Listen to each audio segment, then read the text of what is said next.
60세 이상이라면 이런 경험이 있으실 겁니다. 아침에 일어나서 첫발을 디딜 때 허벅지가 뻣뻣하고 팔을 들면 묵직한 통증이 따라옵니다. 어제 특별히 무거운 걸 든 것도 아닌데 왜 이렇게 아플까? 많은 분들이 이렇게 말합니다. 나이 탓이지 뭐.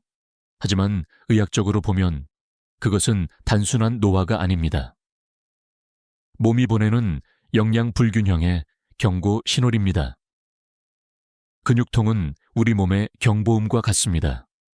특히 60세 이후에는 근육이 스스로 회복할 능력이 떨어지고 단백질을 흡수하는 효율도 급격히 감소합니다. 즉, 예전과 똑같이 먹고 움직여도 근육이 회복되지 않는 이유는 흡수율이 떨어졌기 때문입니다. 이 사실은 한국노인의학회에서도 꾸준히 강조하는 부분입니다. 단백질을 많이 먹는 것보다 어떻게 흡수시키느냐가 핵심이라는 것입니다. 예를 들어볼까요? 한 70세 남성 환자는 매일 닭가슴살과 계란을 챙겨 먹었는데도 다리 통증이 심해졌습니다. 검사 결과 소화 효소가 부족하고 염증 수치가 높았습니다. 즉, 단백질은 먹었지만 몸이 그것을 근육으로 변환시키지 못한 것입니다. 이때 필요한 건 더 많은 단백질이 아니라 단백질이 잘 들어가게 돕는 음식들입니다. 오늘 말씀드릴 5가지 음식이 바로 그 역할을 합니다. 이 영상 끝까지 보시면 1. 근육통을 줄이고 2. 단백질 흡수를 높이며 3. 혈관까지 깨끗하게 만드는 5가지 음식과 3가지 주의할 점, 을 모두 알게 되실 겁니다. 그중 몇 가지는 여러분의 부엌 안에 이미 있을 수도 있습니다. 잠깐 본격적으로 들어가기 전에 한 가지 여쭤볼게요. 지금 시청자 여러분은 어느 도시에 계신가요? 서울, 부산, 대구, 혹은 해외에 계신가요?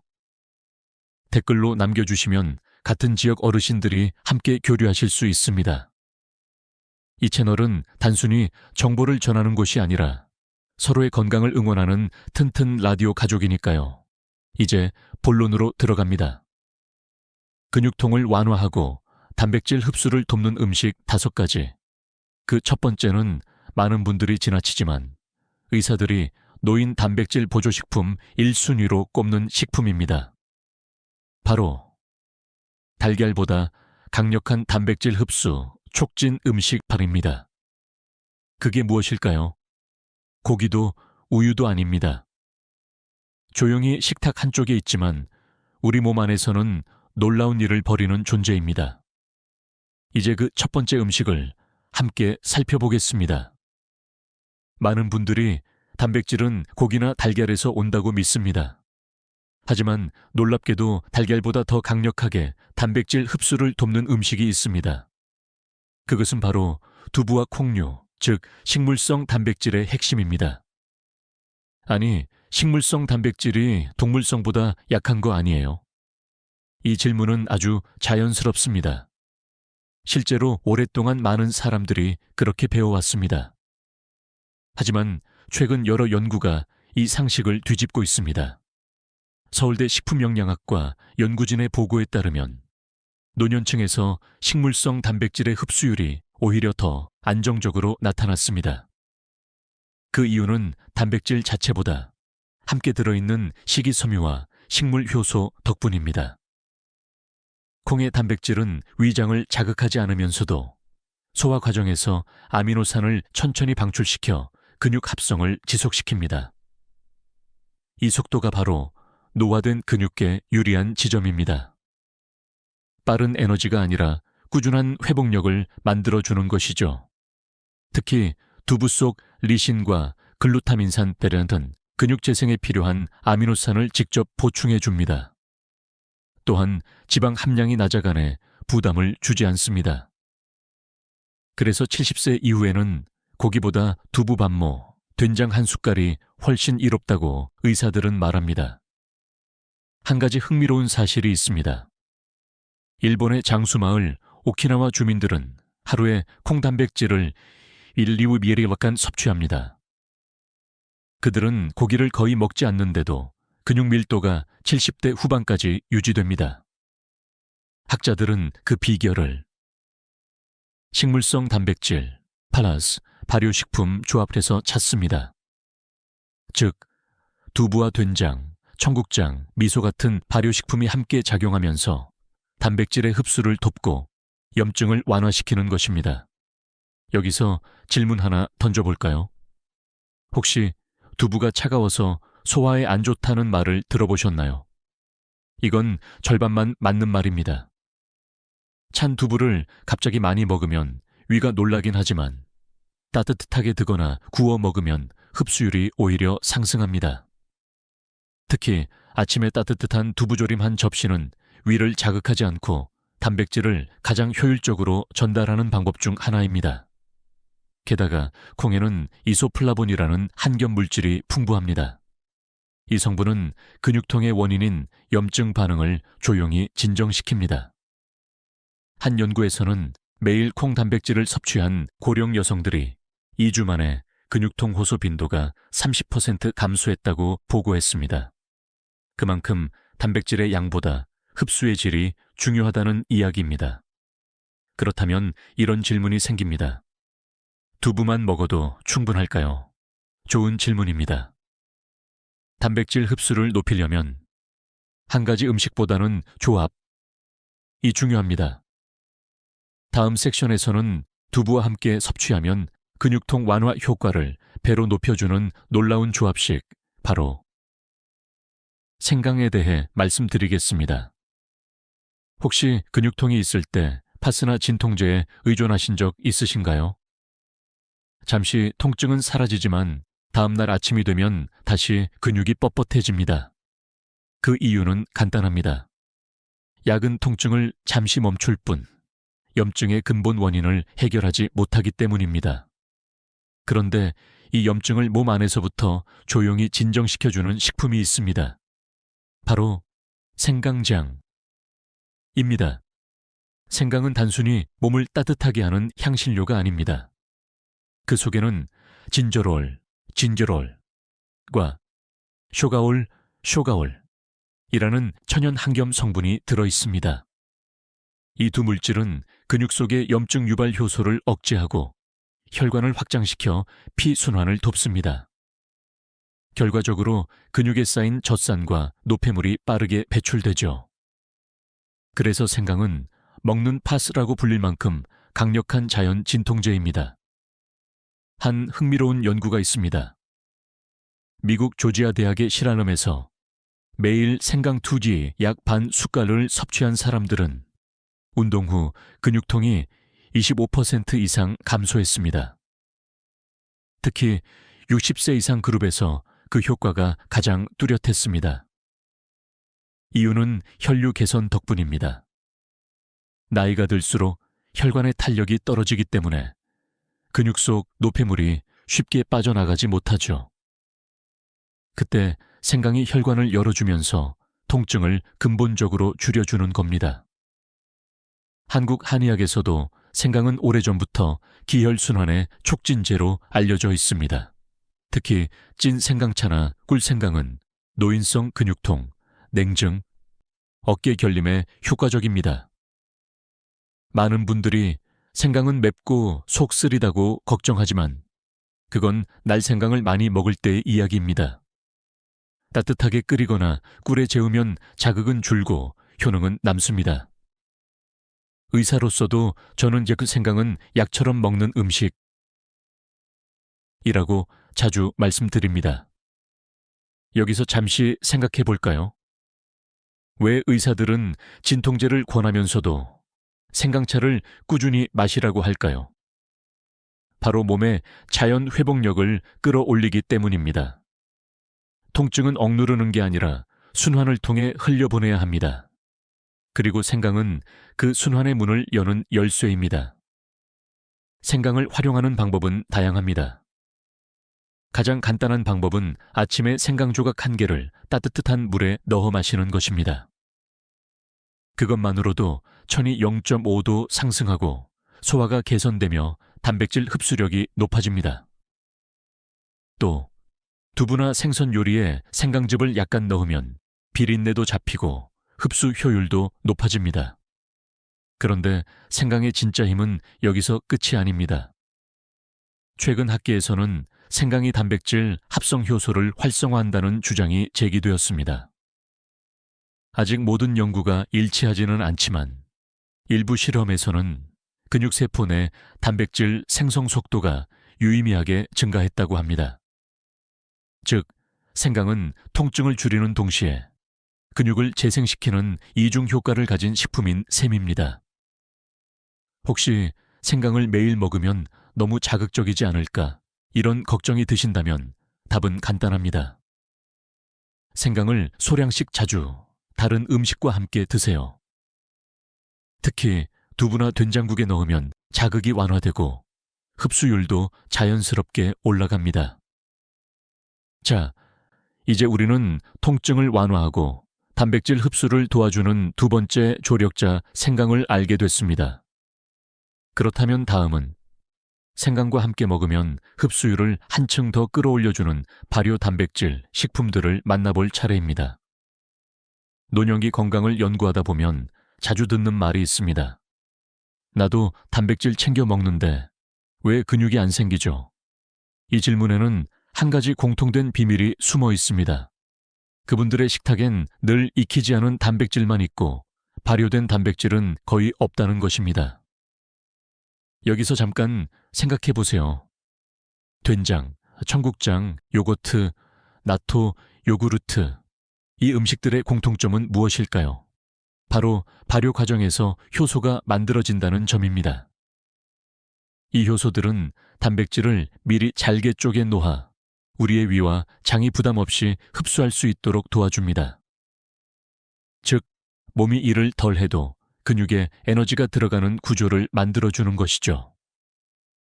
한국당국대 식품과학 연구팀은 이런 실험을 했습니다. 같은 양의 단백질을 섭취하되 한 그룹은 일반 단백질 식품 삶은 콩, 닭가슴살, 다른 그룹은 발효 단백질 식품 청국장, 요구르트를 섭취했습니다.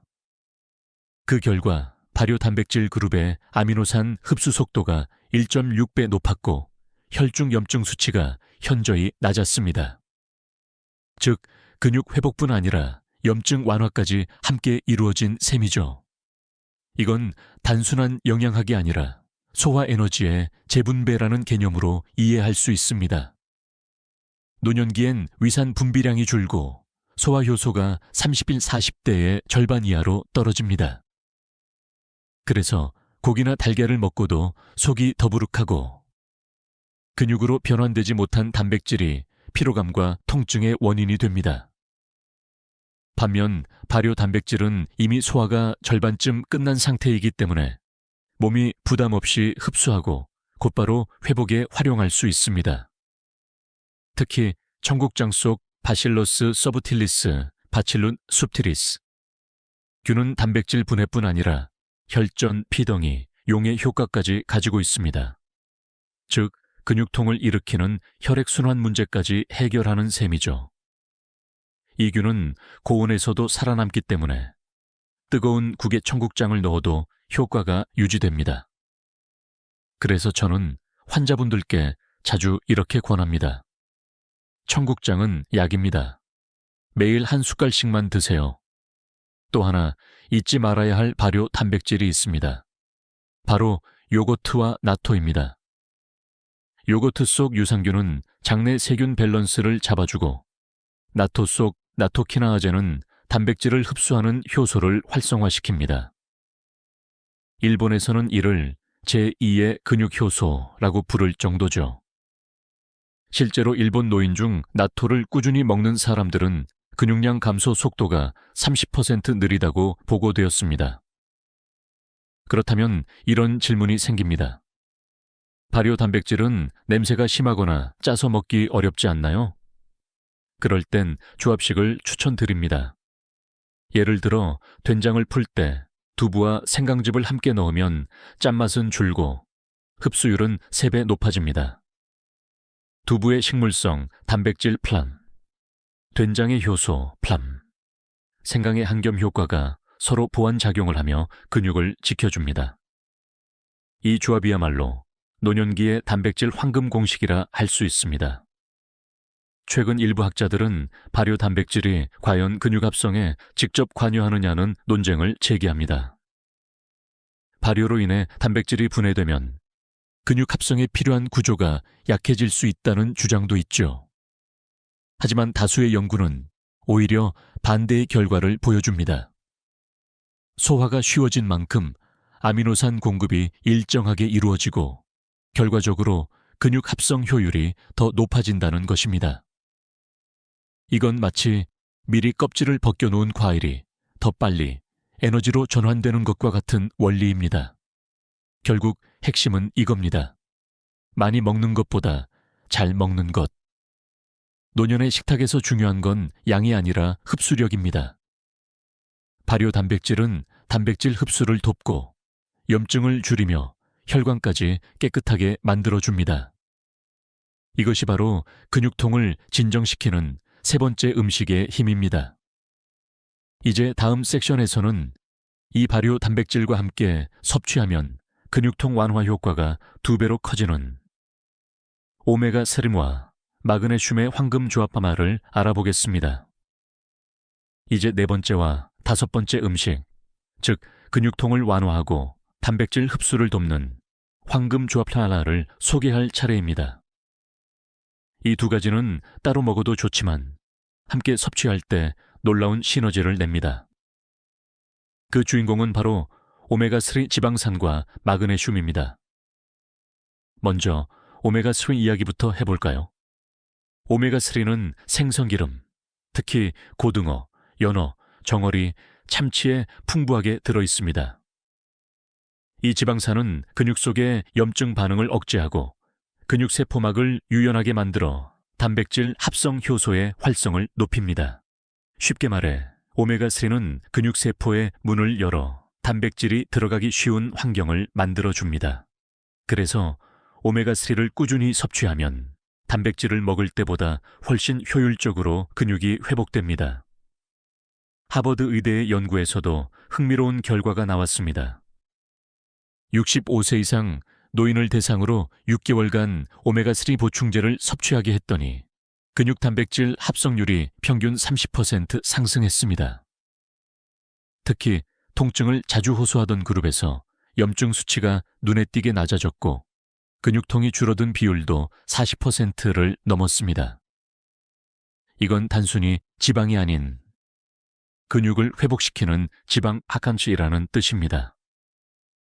그런데 여기서 중요한 포인트가 있습니다. 오메가3가 제 역할을 하려면 몸 안에서 마그네슘이 충분해야 한다는 겁니다.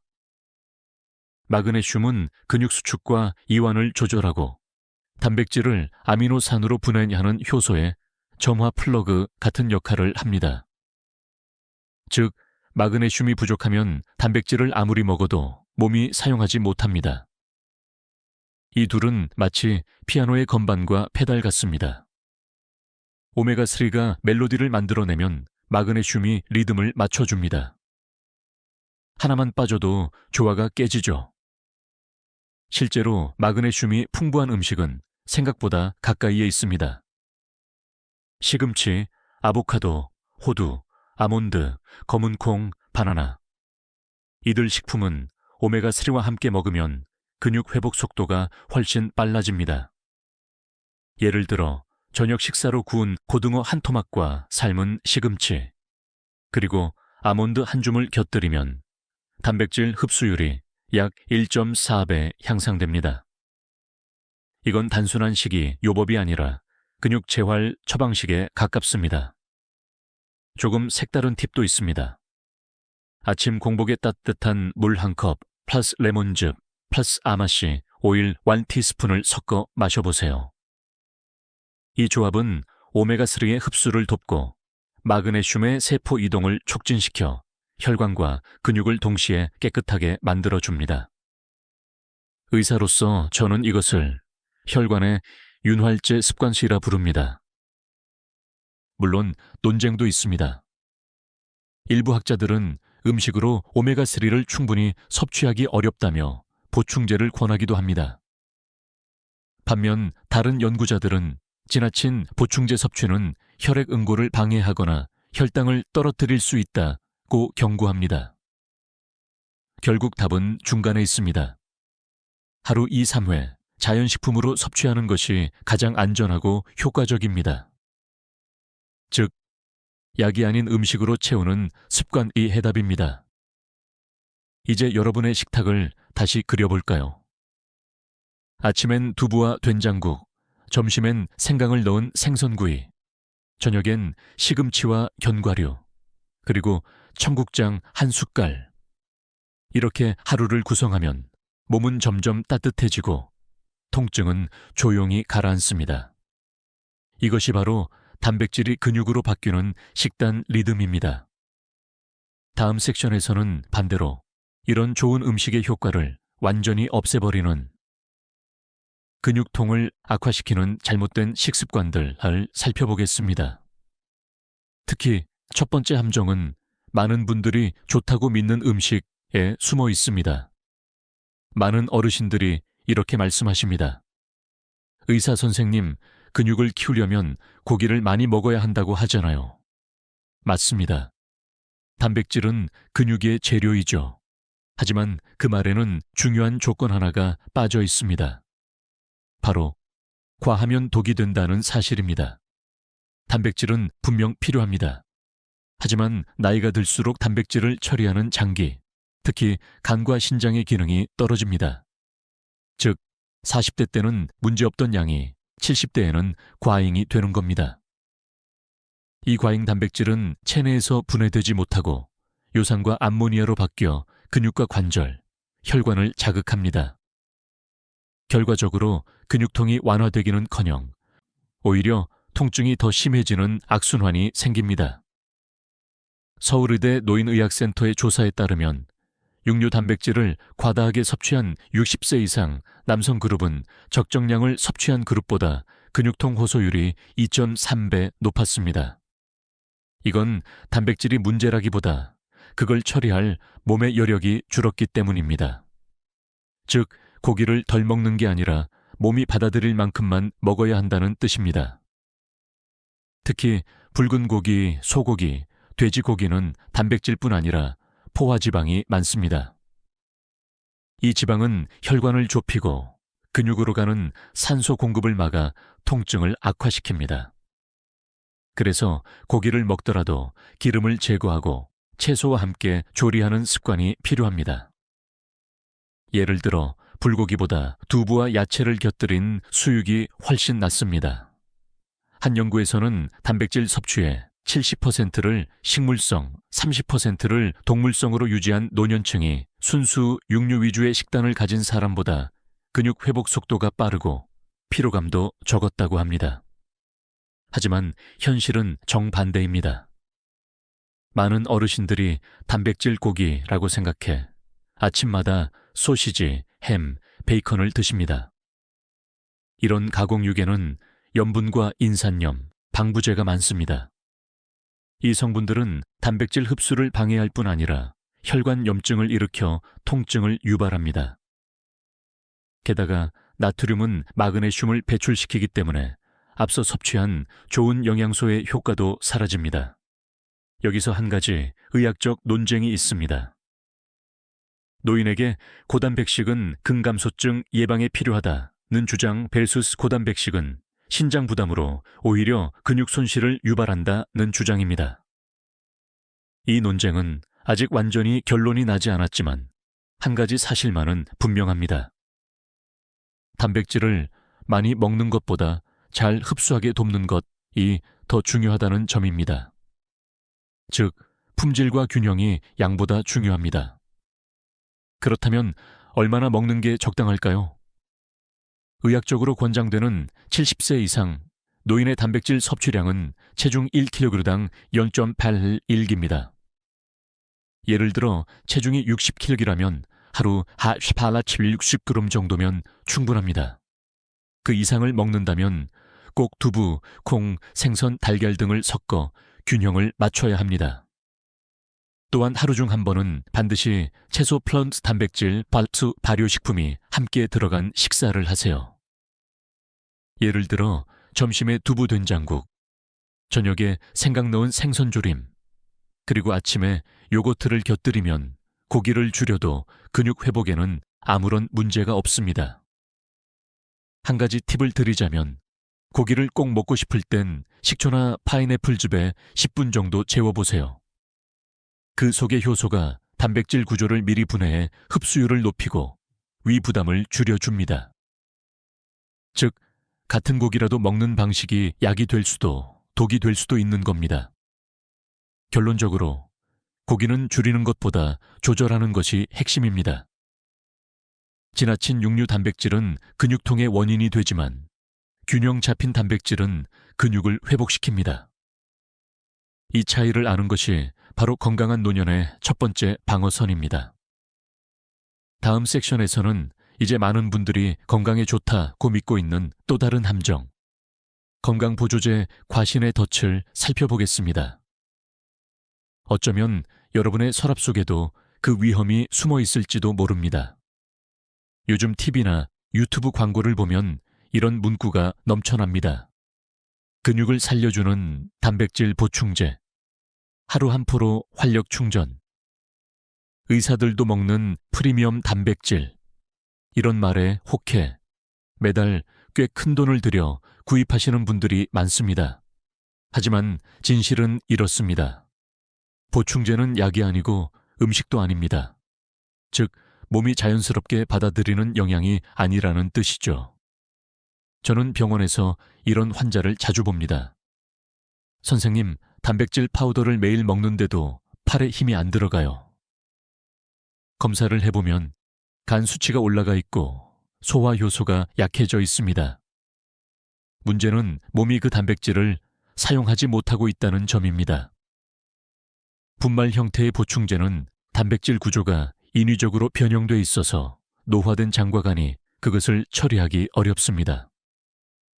그 결과 혈중에 남은 단백질 찌꺼기가 염증 반응을 일으키고 근육통을 악화시킵니다. 물론 일부 의사들은 흡수가 빠르니 좋은 선택이라고 말하기도 합니다. 하지만 그건 젊고 건강한 사람들에게나 해당되는 이야기입니다. 60세 이후에는 흡수가 빠른 것보다 부드럽고 지속적인 단백질이 더 중요합니다. 즉, 자연식에서 천천히 흡수되는 단백질이 근육 회복에 훨씬 유리하죠. 서울 성모병원에서 진행된 연구에 따르면 단백질 보충제를 장기 섭취한 70대 그룹은 섭취하지 않은 그룹보다 간 피로지수 AST, ALT가 평균 28% 높았습니다. 그중 상당수는 몸이 더 무겁고 피곤하다고 호소했습니다. 즉, 단백질이 근육으로 가기 전에 간이 먼저 지쳐버린 것입니다. 결국 그들의 근육은 오히려 더 약해졌습니다. 한편 미국의 스포츠 영양학회에서는 이 문제를 두고 흥미로운 논쟁을 이어가고 있습니다. 일부 학자는 단백질 보충제가 근감소증 예방에 유용하다고 주장하고, 다른 학자는 장기 섭취 시 간과 신장 부담이 치명적이라고 경고합니다.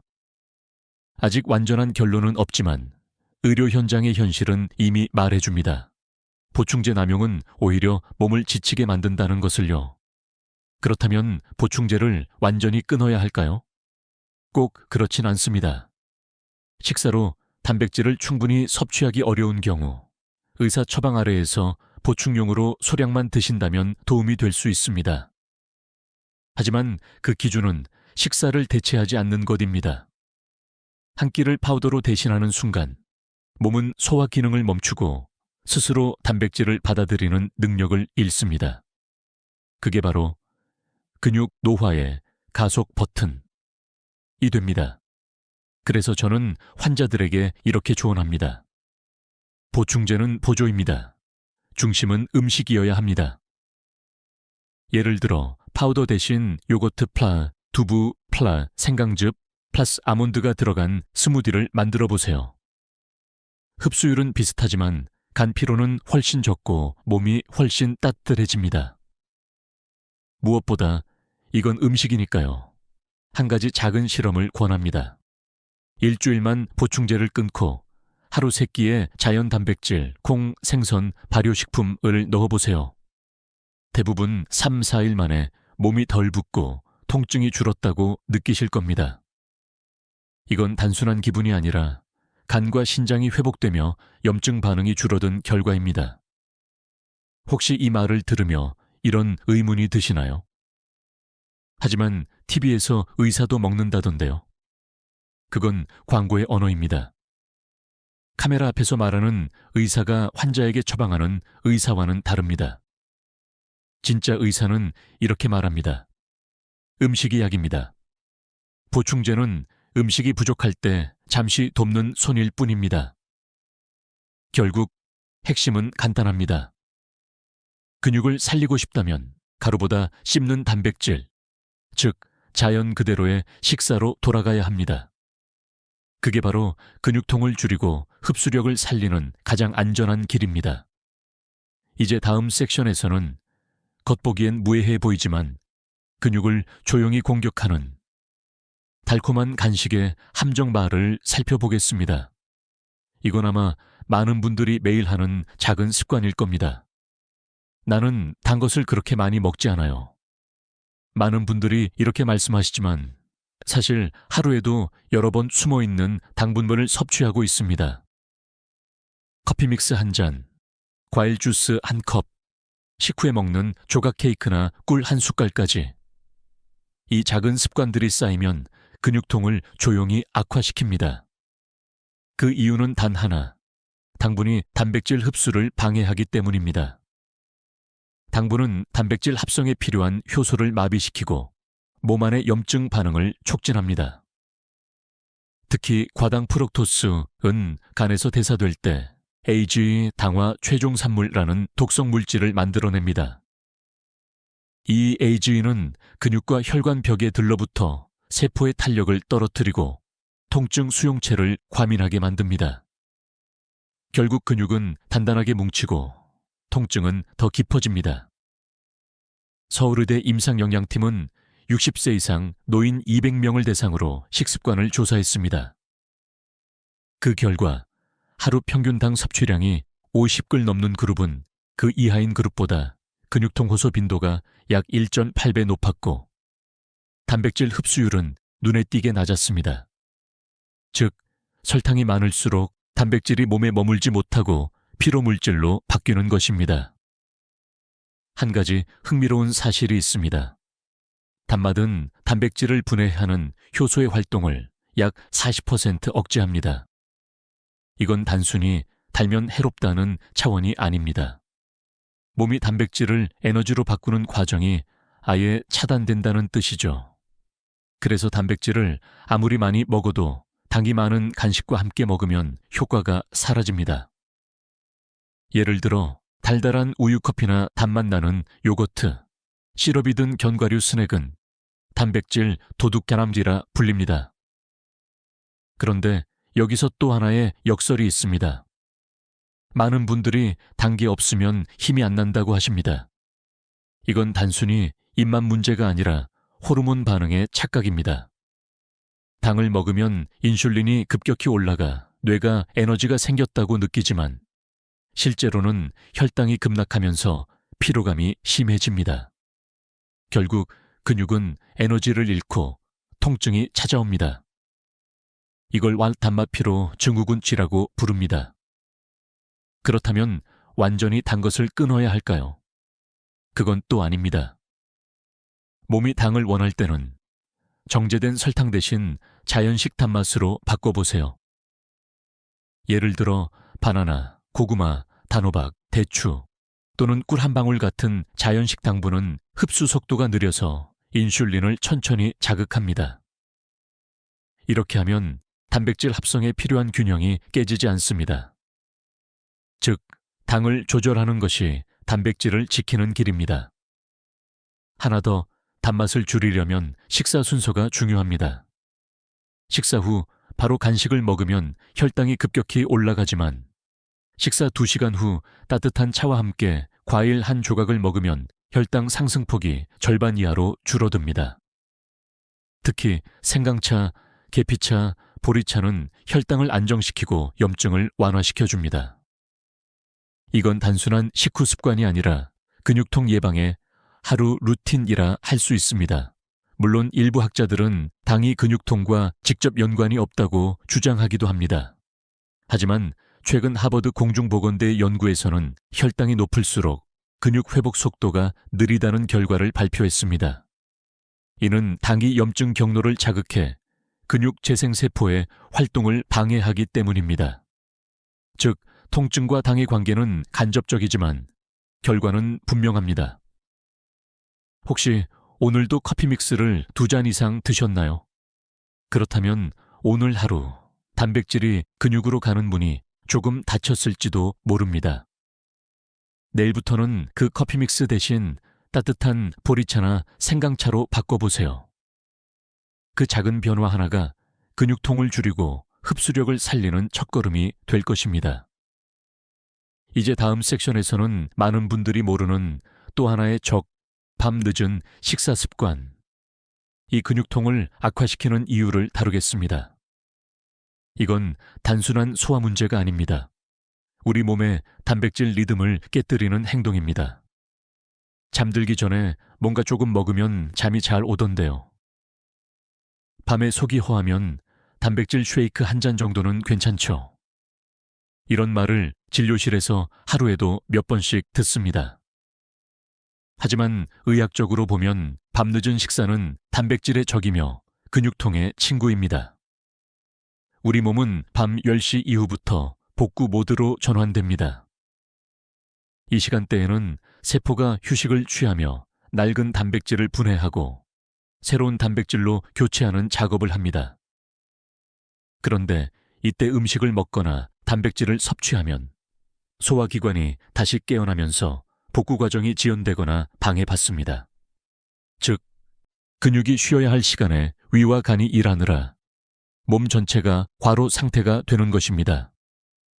이런 상태가 반복되면 어떻게 될까요?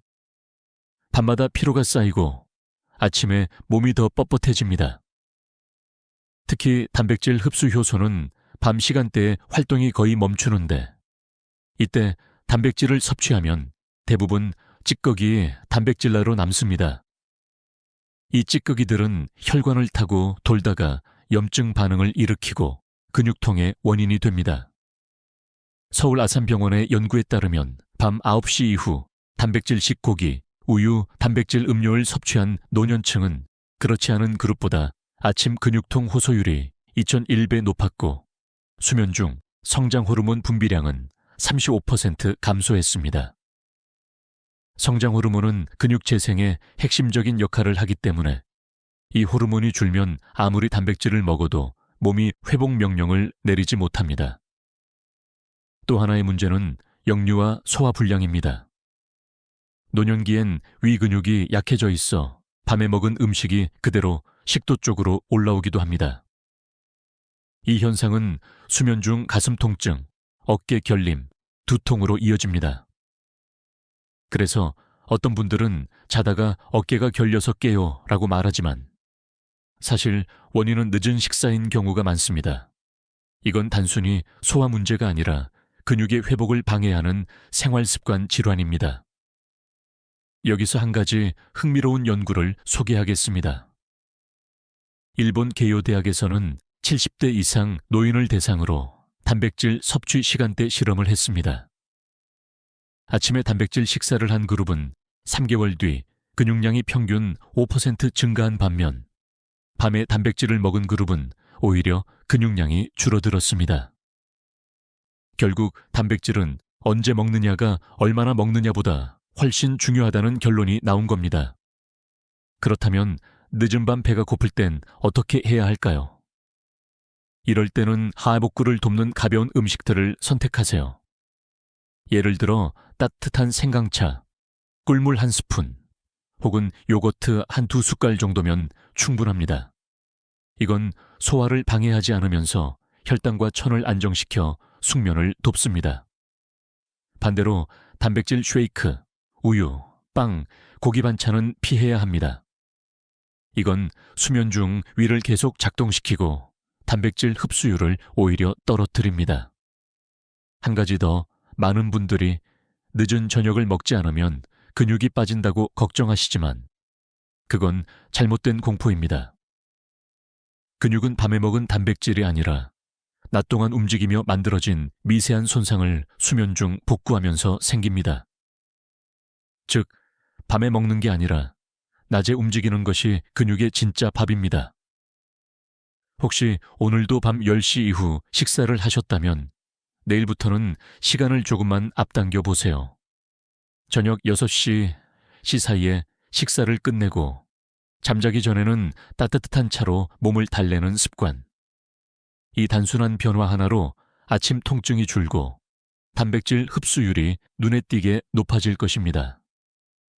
다음 섹션에서는 이제 본격적으로 회복의 단계로 들어갑니다. 음식이 통증을 이기는 순간 몸의 변화가 어떻게 시작되는지를 이야기하겠습니다. 이제 희망의 페이지로 넘어갈 시간입니다. 지금까지의 내용을 천천히 떠올려 보세요. 두부, 생강, 발효 단백질, 오메가3, 마그네슘.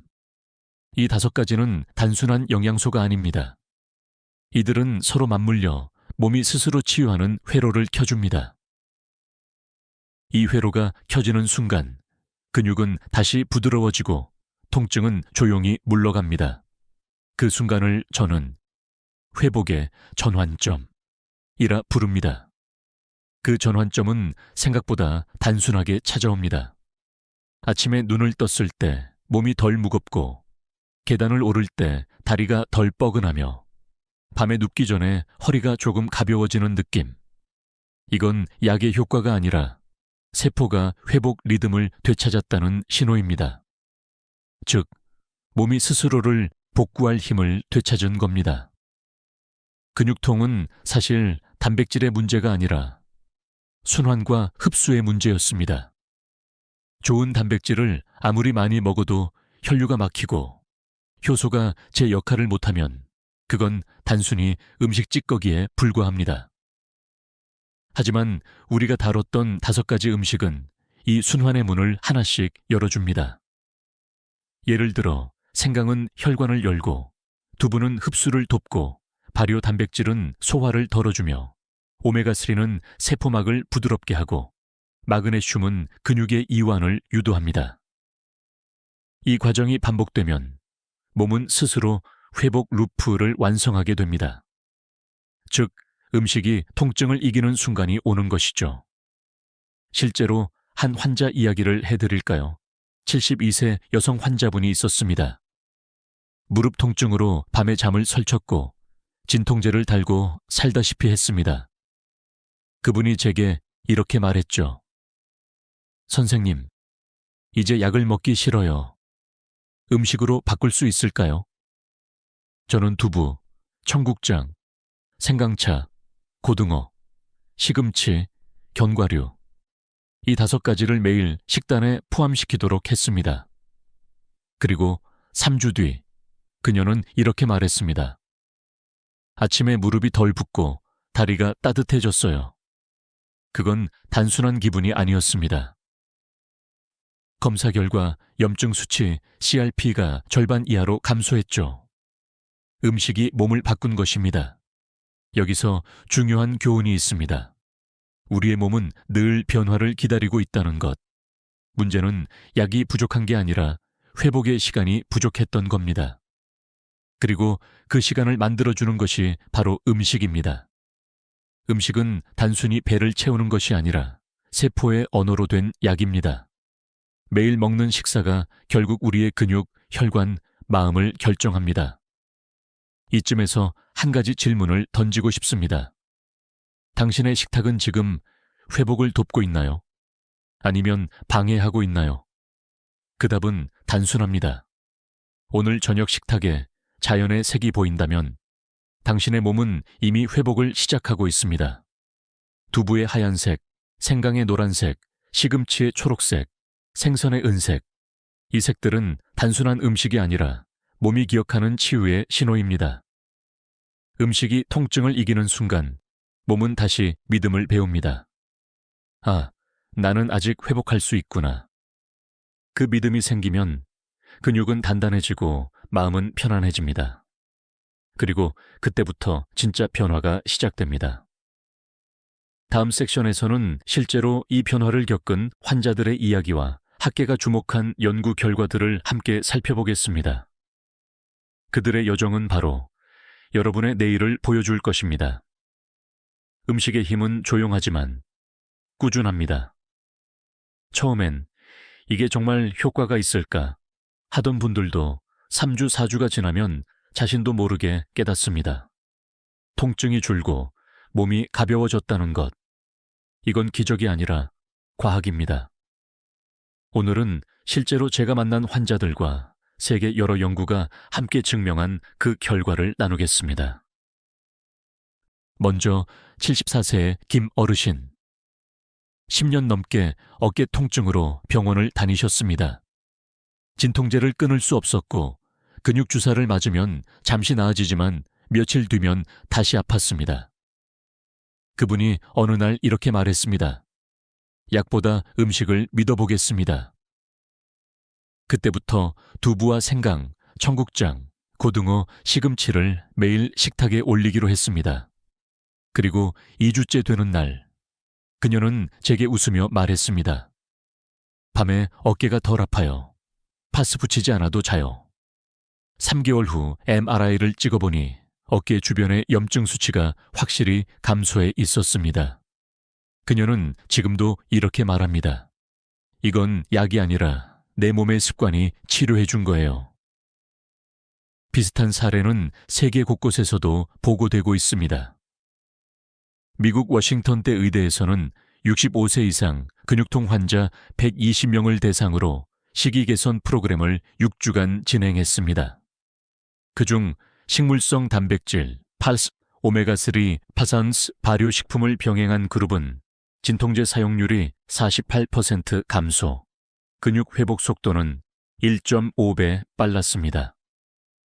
놀라운 건 그들의 기분 상태도 함께 개선되었다는 점입니다. 몸의 염증이 줄어들면 뇌의 피로 신호도 함께 줄기 때문입니다. 즉, 음식이 근육만이 아니라 마음까지 회복시킨다는 뜻이죠. 또 한 가지, 일본 나고야대의 실험에서도 흥미로운 결과가 나왔습니다. 70대 노인 80명을 두 그룹으로 나누어 한쪽은 단백질 파우더, 다른 한쪽은 된장국 생선 요거트를 중심으로 한 자연식 식단을 유지하게 했습니다. 그 결과 8주 뒤 자연식 그룹은 근육 단백질 합성률이 35% 더 높았고 피로 회복 시간은 절반 이하로 단축되었습니다. 이 실험은 명확하게 보여줍니다. 자연식이 인공식보다 효율적이라는 것. 물론 모든 변화가 쉽게 오는 건 아닙니다. 처음 1, 2주는 몸이 낯선 리듬에 적응하느라 조금 더 피곤할 수도 있습니다. 하지만 그 시기를 넘기면 몸이 스스로 변화를 만듭니다. 한 환자는 이렇게 표현했습니다. 전엔 음식을 먹는 일이라고 생각했는데 이제는 몸과 대화하는 시간이 되었어요. 이 말이 저는 참 마음에 남습니다. 의학의 목표는 결국 몸이 스스로 말하게 하는 것이니까요. 학자들 사이에서는 이런 논의도 있습니다. 식이 변화가 실제로 근육세포 수준에서 작용하느냐. 이에 대한 최근 연구들은 긍정적입니다. 2023년 발표된 유럽 노인의학 저널에 따르면 식물성 단백질과 한겸 성분을 포함한 식단을 유지한 노년층은 단백질 합성 효소인 mTOR의 활성도가 일반 식단보다 약 20% 높았습니다. 즉, 음식이 단순히 영양을 주는 게 아니라 세포의 스위치를 켜는 역할을 한다는 겁니다. 이쯤 되면 여러분도 느끼셨을 겁니다. 우리의 몸은 생각보다 훨씬 단순합니다. 무엇을 먹느냐, 언제 먹느냐, 얼마나 믿느냐. 이 세 가지가 회복의 방향을 정합니다. 그리고 그것이 바로 근육통을 이기고 단백질 흡수를 회복시키는 진짜 변화의 공식입니다. 이제 마지막으로 오늘 배운 내용을 일상 속에서 어떻게 실천할 수 있는지, 그리고 그 작은 실천이 왜 노년의 회복 루틴이 되는지 말씀드리겠습니다. 마지막 섹션은 당신이 오늘 바로 시작할 수 있는 한 걸음입니다. 이제 우리는 함께 긴 여정을 걸어왔습니다. 두부 한 모, 생강 한 조각, 청국장 한 숟갈, 그리고 고등어 한 점, 시금치 한 줌. 이 단순한 음식들이 만들어낸 변화의 이야기를 들으셨죠? 여러분의 몸은 지금 그 이야기를 기억하기 시작했습니다. 노화는 누구에게나 찾아오지만 통증은 우리가 선택할 수 있습니다. 약 대신 음식을 선택하는 순간 몸은 놀라운 속도로 회복을 시작합니다. 그리고 그 변화는 아주 작은 실천에서 시작됩니다. 아침에 따뜻한 물 한 잔, 그 안에 생강 몇 조각을 띄워 마시는 것, 점심엔 두부 된장국 한 숟갈, 저녁엔 시금치와 생선, 견과류를 곁들이는 것.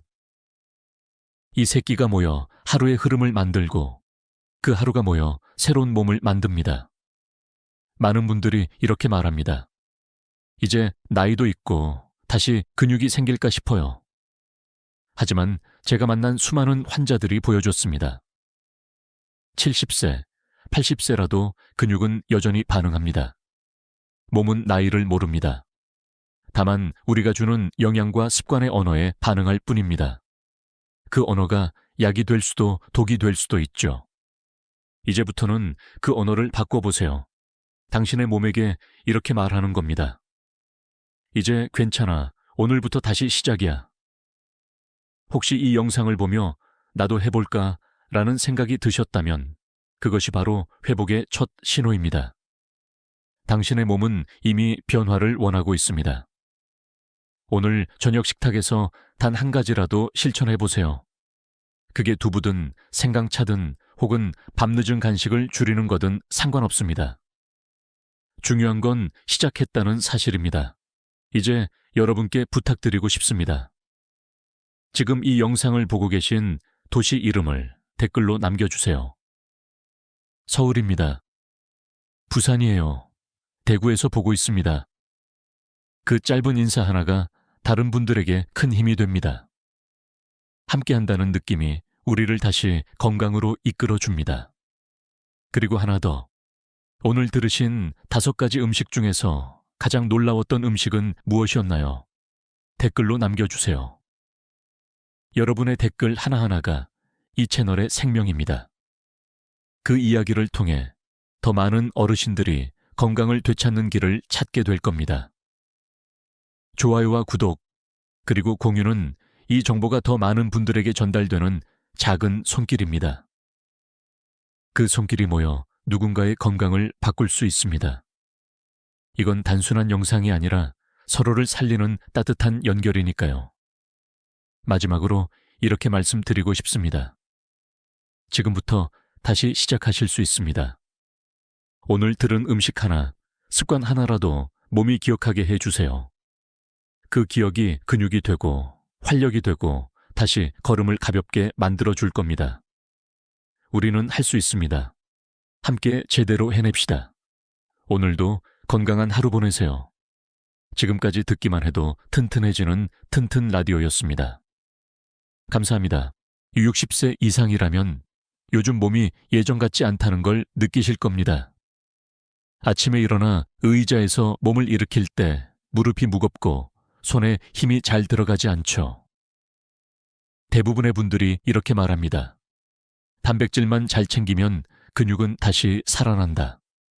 하지만 그건 반쪽짜리 진실입니다. 많은 분들이 단백질 근육으로만 생각하지만 사실 근육은 단백질 하나로는 움직이지 않습니다. 단백질은 벽돌일 뿐이고 그 벽돌을 쌓아 올리는 인부와 에너지가 필요하죠. 오늘 이 영상에서 제가 드릴 말씀은 바로 그 인부와 에너지, 즉 근육이 좋아하는 영양소 삼총사체에 관한 이야기입니다. 이 3가지가 빠지면 단백질은 아무리 많아도 제자리를 찾지 못합니다. 의학적으로도 흥미로운 사실이 있습니다. 65세 이상 노인을 대상으로 한 연구에서 단백질을 충분히 섭취했음에도 불구하고 근육량이 줄어든 사람이 40%에 달했습니다. 왜 그럴까요? 그 이유는 단백질을 활성화시키는 보조 영양소가 부족했기 때문입니다. 그 첫 번째가 바로 비타민 D, 두 번째는 마그네슘, 세 번째는 오메가3입니다. 비타민 D는 단백질을 근육세포 속으로 들여보내는 문지기입니다. 마그네슘은 그 단백질이 실제로 힘을 내도록 돕는 스파크이고, 오메가3는 근육이 피로로부터 회복할 수 있게 도와주는 윤활유입니다. 이 셋 중 하나라도 부족하면 아무리 단백질을 잘 먹어도 근육은 피곤하고 무거운 상태로 남습니다. 이건 단지 영양의 문제가 아닙니다. 삶의 독립성의 문제이기도 합니다. 근육은 단순히 움직임의 근원이 아니라 노년의 자존심을 지켜주는 마지막 힘입니다. 스스로 걸어 나가고 스스로 식탁에 앉을 수 있는 힘. 그 근육을 살리기 위해 단백질만으로는 부족하다는 걸 지금 이 순간 꼭 기억하셔야 합니다. 그렇다면 비타민 D, 마그네슘, 오메가3, 이 세 가지는 구체적으로 어떤 역할을 할까요? 그리고 어떤 음식 속에 들어있을까요? 지금부터 하나씩 말씀드리겠습니다. 혹시 여러분은 어느 도시에 계신가요? 댓글로 남겨주세요. 서울, 대구, 부산 혹은 제주. 여러분이 계신 곳에서도 충분히 실천할 수 있는 방법을 알려드리겠습니다. 왜냐하면 이건 비싼 보충제의 이야기가 아니라 우리 식탁 위의 작은 습관에 관한 이야기니까요. 자, 지금부터 단백질을 진짜 근육으로 바꾸는 첫 번째 영양소의 비밀을 풀어보겠습니다. 놓치시면 10년 후 근육의 4분의 1이 조용히 사라질지도 모릅니다. 하지만 끝까지 들으신다면 오늘부터 그 손실을 되돌릴 수 있습니다. 단백질을 아무리 많이 먹어도 그것을 근육으로 보내주는 통로가 막혀 있으면 아무 소용이 없습니다. 그 통로를 여는 열쇠가 바로 비타민 D입니다. 그래서 저는 비타민 D를 단백질의 문지기라고 부릅니다. 실제로 65세 이상 노인 중 70% 이상이 비타민 D 결핍 상태입니다. 햇빛을 피하고 실내 생활이 많아진 탓이죠. 그 결과 단백질이 몸에 들어와도 근육세포 속으로 들어가 작용하지 못합니다. 즉, 문은 닫혀 있고 벽돌만 쌓이지 않은 상태가 되는 겁니다. 그 결과로 나타나는 현상이 바로 근육 피로감, 기운 없음, 그리고 잦은 넘어짐입니다. 이건 단순한 영양 문제를 넘어 삶의 활력과 연결된 문제입니다. 서울대 노년의학 연구팀의 보고에 따르면 비타민 D 수치가 낮은 어르신은 그렇지 않은 사람보다 넘어질 위험이 2.5배 높다고 합니다. 근육이 제 역할을 못하니 무릎과 엉덩이 근육이 순간적인 균형을 잡아주지 못하는 거죠. 혹시 여러분도 걸을 때 무릎이 덜덜 떨리거나 계단을 오를 때 허벅지가 무거운 느낌을 받으신 적 있나요? 그게 바로 단백질만으로는 채워지지 않는 근육의 신호입니다. 의학적으로 흥미로운 논쟁도 있습니다. 일부 학자들은 비타민 D 보충제가 근육에 큰 영향을 주지 않는다고 주장하지만 그 주장은 대부분 건강한 젊은 층을 대상으로 한 연구에서 나왔습니다. 반대로 노년층을 대상으로 한 연구에서는 비타민 D 수치가 회복될 때 근육 반응이 뚜렷하게 향상되었습니다. 즉, 나이 든 몸은 비타민 D의 도움을 훨씬 더 절실히 필요로 하는 겁니다.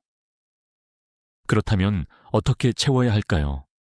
가장 좋은 방법은 햇빛입니다.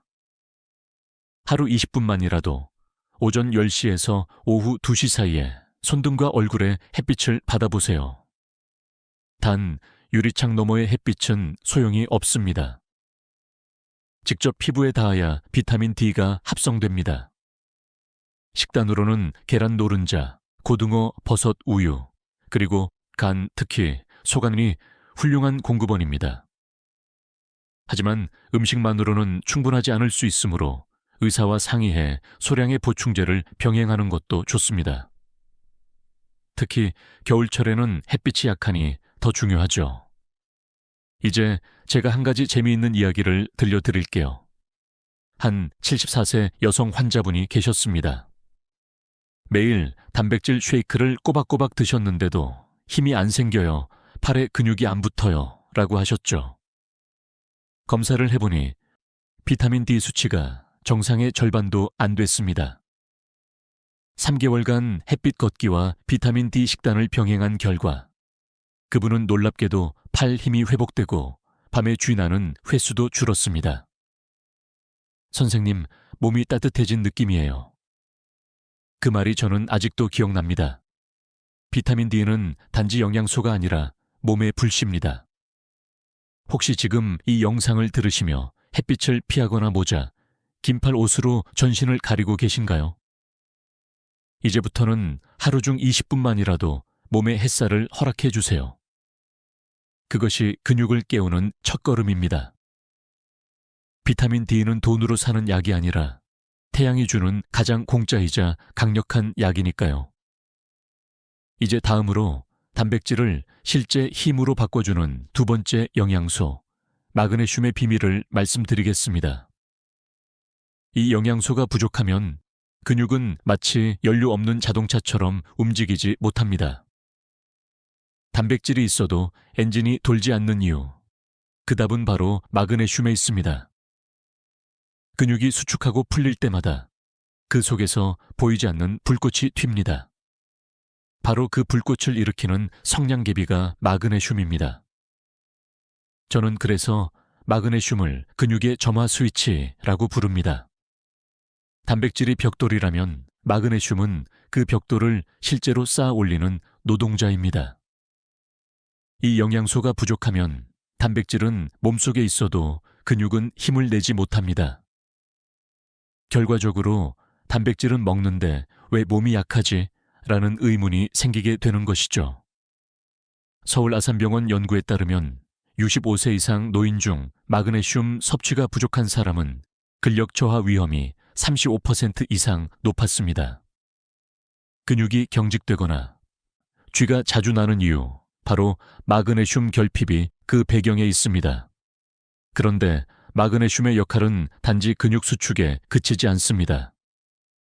이 영양소는 에너지 대사 전체의 조율자입니다.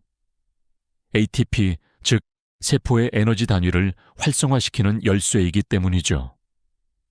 쉽게 말해 마그네슘이 없으면 몸속의 에너지 엔진이 돌지 않습니다. 단백질이 연료통에 가득 있어도 점화가 되지 않는 자동차와 같습니다. 저는 한 환자분의 이야기를 자주 떠올립니다. 68세의 한 남성 어르신이었죠. 단백질 보충제를 하루 3번씩 먹는데도 피곤해요. 잠도 잘 안 오고 밤에 종종 쥐가 납니다. 혈액검사 결과는 놀랍게도 마그네슘 부족이었습니다. 그분은 매일 커피 4잔 이상, 그리고 짠 음식을 즐겨 드셨습니다. 카페인과 나트륨은 마그네슘을 빠르게 소모시키는 주범이죠. 섭취량을 줄이고 대신 아몬드, 호박씨, 시금치, 검은 콩을 드시게 했습니다. 3주 후 그분은 이렇게 말했습니다. 밤에 종아리 쥐가 안 나요. 몸이 한결 가벼워졌어요. 흥미롭게도 학계에서는 아직도 논쟁이 있습니다. 일부 연구에서는 마그네슘 보충제가 근육량을 직접 늘리지는 않는다고 주장합니다. 그러나 많은 임상에서는 근육 기능 향상과 피로 감소 마트에 분명한 효과가 보고됩니다. 즉, 마그네슘은 근육의 크기보다는 질량을 높여주는 역할을 하는 겁니다. 이건 마치 엔진의 윤활유가 자동차의 속도를 직접 높이진 않지만 기계의 수명을 늘리는 것과 같습니다. 마그네슘이 풍부한 식품은 의외로 가까이에 있습니다. 시금치 한 줌, 들깨가루 한 숟갈, 현미밥 한 공기, 그리고 다크초콜릿 한 조각. 이 작은 음식들이 하루의 근육 피로를 덜어주는 비밀 병기입니다. 특히 밤에 종종 쥐가 나는 분, 또는 다리 근육이 딱딱해지는 분이라면 오늘 저녁 식탁에 꼭 시금치나 두부를 추가해 보세요. 마그네슘이 충분하면 단백질이 제 역할을 합니다. 근육은 유연해지고 움직임이 가벼워집니다. 저는 이 과정을 보이지 않는 조율이라고 부릅니다. 몸속의 오케스트라가 다시 맞춰지는 순간이죠. 지금 이 영상을 듣는 당신의 몸도 그 조율을 기다리고 있을지 모릅니다. 단백질만이 아니라 그것을 움직이게 하는 마그네슘. 이 작지만 강력한 미네랄이 근육의 리듬을 되살립니다. 이제 다음으로 넘어가겠습니다. 근육의 불씨를 지키는 마지막 축, 세 번째 영양소, 오메가3.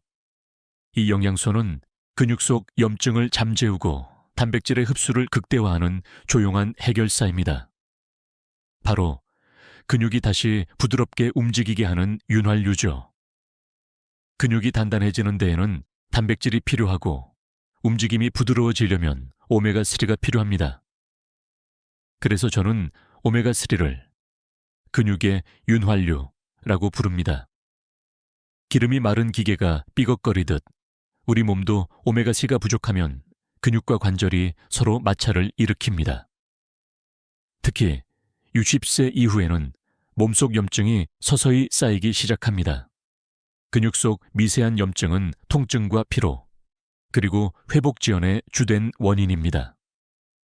단백질을 충분히 섭취해도 염증이 심하면 근육세포는 재생되지 못합니다. 바로 여기서 오메가3가 등장합니다. 오메가3는 염증을 끄는 소방수입니다.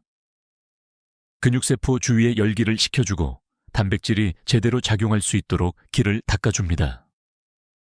하버드 의대 연구팀은 70세 이상 노인을 대상으로 매일 1개 오메가3를 6개월간 섭취하게 했습니다. 그 결과 근육량이 평균 3.6% 증가하고 근력은 5% 가까이 향상되었습니다. 놀라운 건 운동량이 전혀 변하지 않았다는 점입니다. 즉, 오메가3는 근육이 스스로 회복할 수 있는 환경을 만들어준다는 뜻이죠. 그러나 많은 분들이 오메가3를 단순히 혈관에 좋은 기름으로만 생각합니다. 물론 혈관 건강에도 중요하지만 근육의 염증과 피로에도 결정적 역할을 합니다.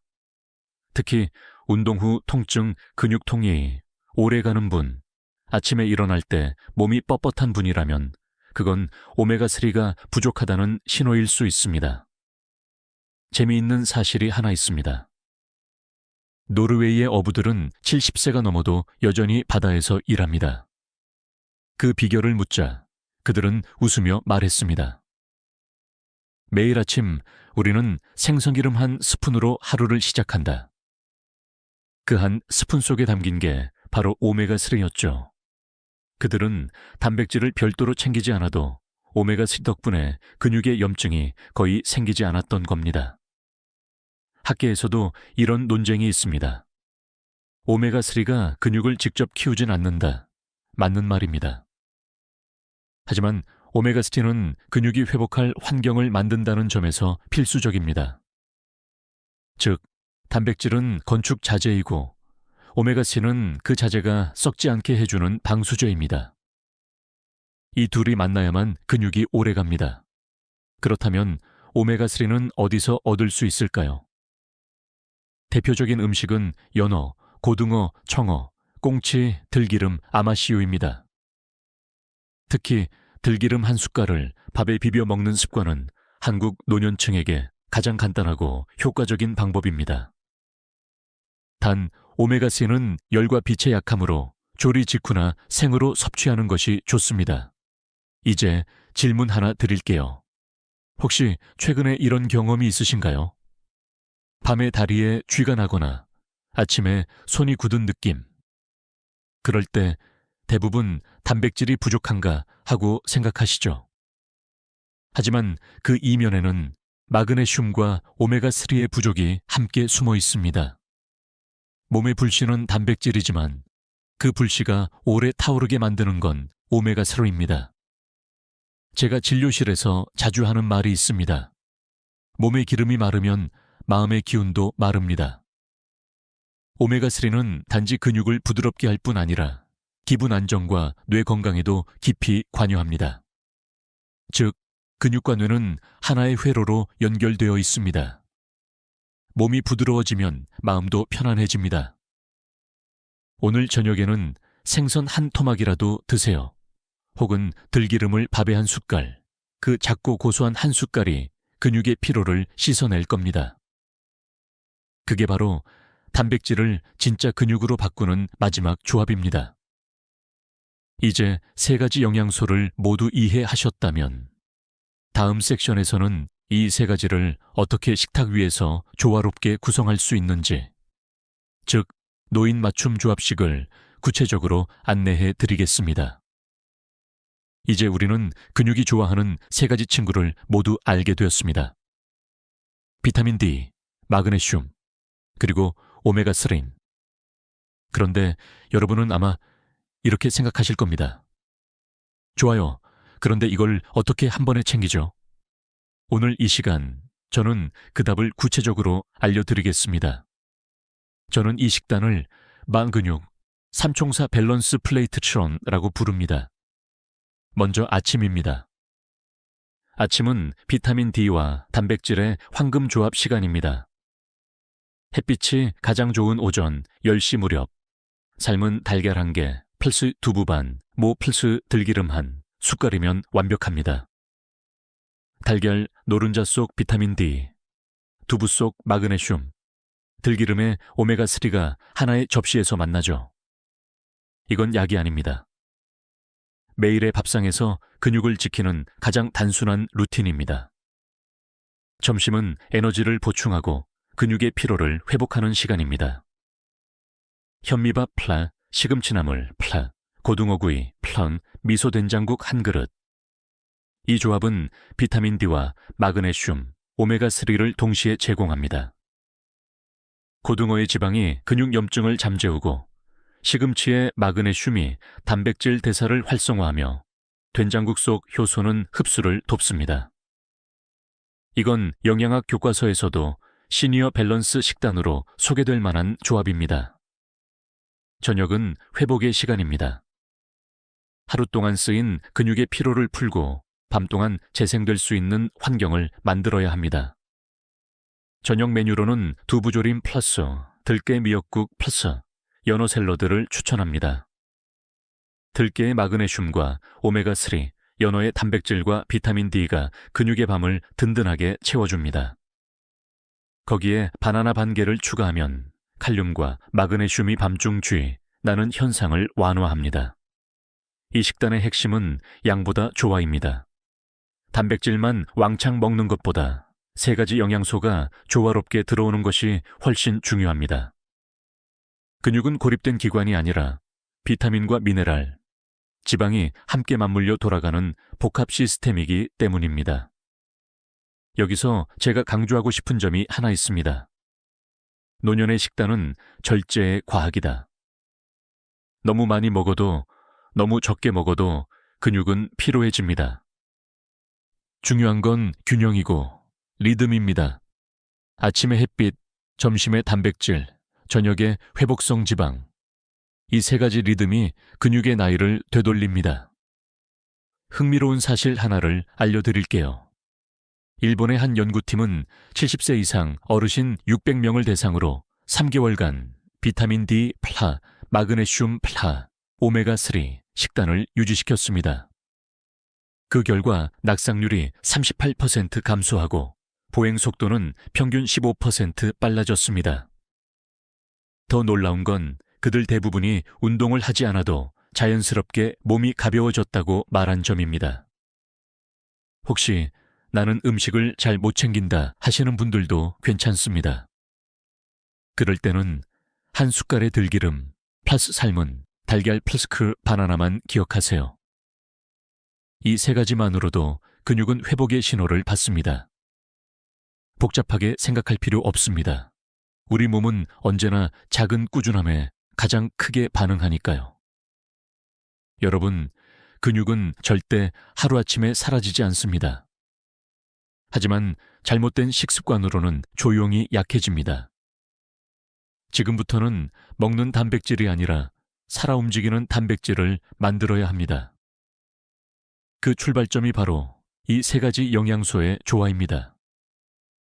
이제 다음으로 넘어가겠습니다. 앞으로 이야기할 내용은 이 좋은 영양소들을 무너뜨리는 나쁜 습관의 리스트, 즉 단백질만 먹고 근육이 약해지는 나쁜 루틴의 함정입니다. 아무리 좋은 음식을 먹어도 이 부분을 모르고 지나치면 모든 노력이 헛수고가 될 수 있습니다. 요즘 방송과 광고에서 이런 문구를 자주 보셨을 겁니다. 단백질을 챙기면 근육이 늘어난다. 단백질 쉐이크 한 잔이면 하루가 완벽하다. 하지만 의학적으로 보면 이 말은 반은 맞고 반은 틀린 말입니다. 단백질은 분명 근육의 기본 재료입니다. 하지만 그것만으로는 집을 완성할 수 없는 벽돌과 같습니다. 벽돌만 쌓아두고 시멘트와 철근이 없다면 건물은 곧 무너질 수밖에 없죠. 우리 몸도 마찬가지입니다. 비타민 D, 마그네슘, 오메가3가 없으면 단백질은 제자리에서 움직이지 못합니다. 저는 이런 분들을 정말 자주 봅니다. 하루에 단백질 파우더를 3번이나 마시는데 몸은 여전히 무겁고 다리에 힘이 없어요. 검사해보면 대부분 피로물질 증가, 신장 기능 저하, 마그네슘 결핍이 함께 나타납니다. 단백질이 과잉되면 몸은 그것을 분해하기 위해 더 많은 에너지와 미네랄을 소모합니다. 결국 단백질을 먹을수록 몸이 피로해지는 역설이 생기죠. 서울대병원 노화대사센터의 연구에 따르면 단백질 섭취량이 지나치게 높은 노인 그룹은 정상군보다 신장 부담이 1.8배, 마그네슘 결핍률이 2배 이상 높았습니다. 즉, 근육을 위해 먹는 단백질, 이 결국 근육을 지치게 만드는 아이러니한 결과를 낳는 겁니다. 더 심각한 건 단백질만 집중할수록 다른 영양소를 무시하게 된다는 점입니다. 우유, 계란, 고기만 챙기고 채소나 생선, 견과류를 거르는 식습관. 이건 근육이 아니라 신체 전체의 균형을 무너뜨리는 루틴입니다. 그 결과 근육은 단단하지 않고 오히려 딱딱하고 피로한 근육으로 바뀝니다. 즉, 겉보기엔 탄탄하지만 실제로는 에너지가 없는 상태죠. 혹시 이런 경험 있으신가요? 단백질 쉐이크를 꾸준히 마셨는데도 계단을 오를 때 다리가 묵직하거나 밤에 근육통이 심해지는 느낌. 그게 바로 몸이 보내는 과잉 단백질 경고 신호입니다. 이때 필요한 건 단백질을 더 먹는 것이 아니라 비타민 D와 마그네슘, 오메가3의 보완입니다. 한 번은 72세 남성 환자분이 이렇게 말씀하셨어요.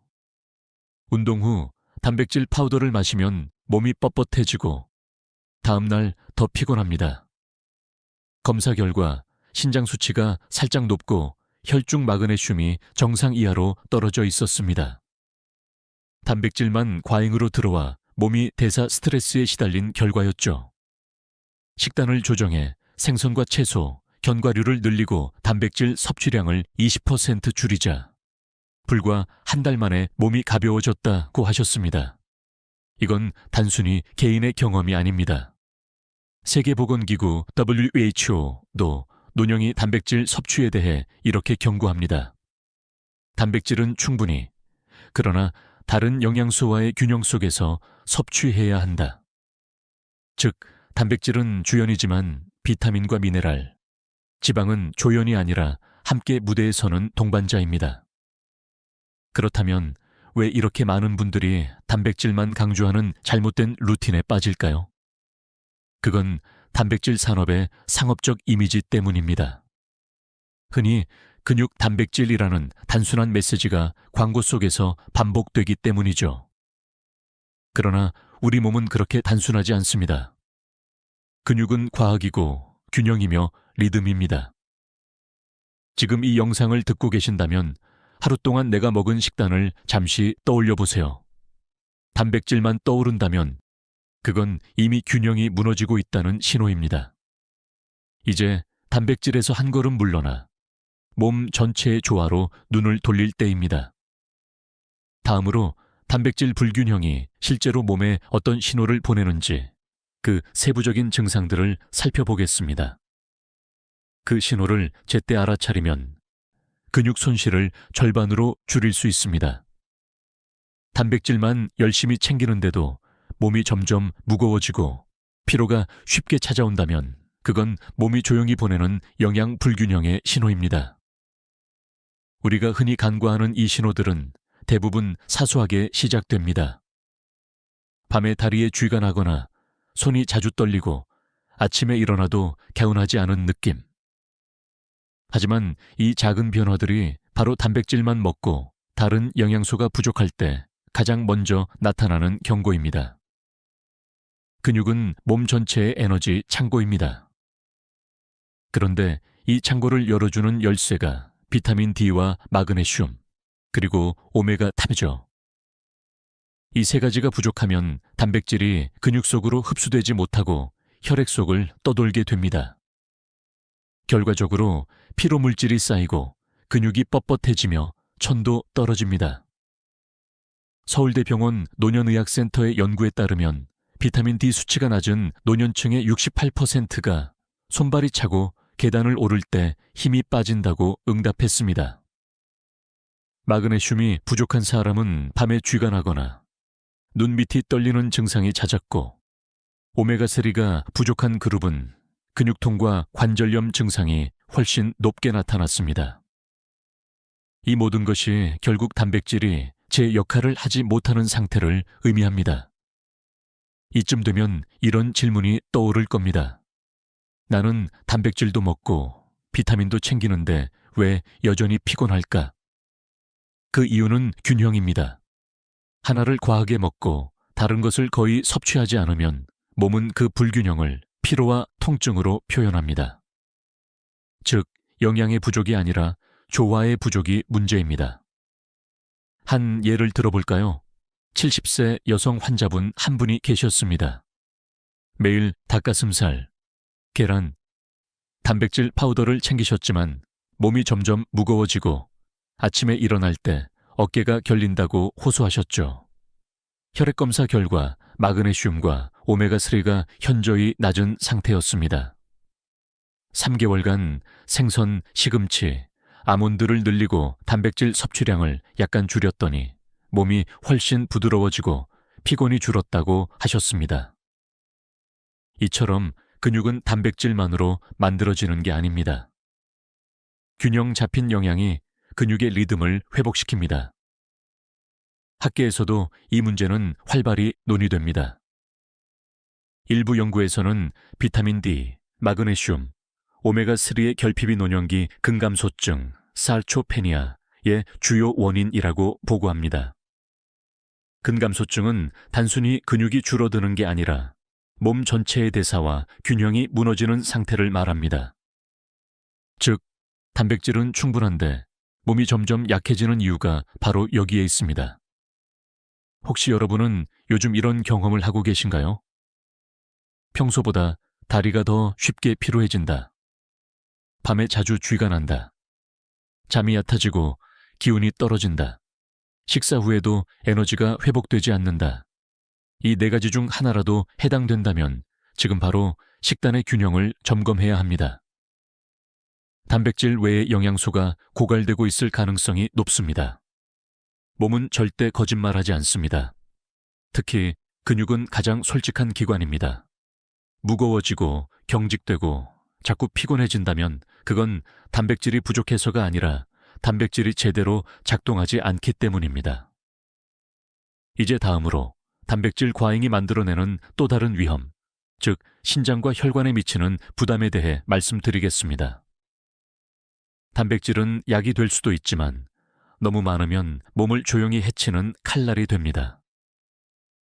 근육을 키우겠다는 마음으로 단백질을 열심히 챙기는 건 좋은 일입니다. 하지만 많을수록 좋다는 생각이 문제입니다. 몸은 공장에서 기름을 붓듯 무한히 받아들이는 기계가 아닙니다.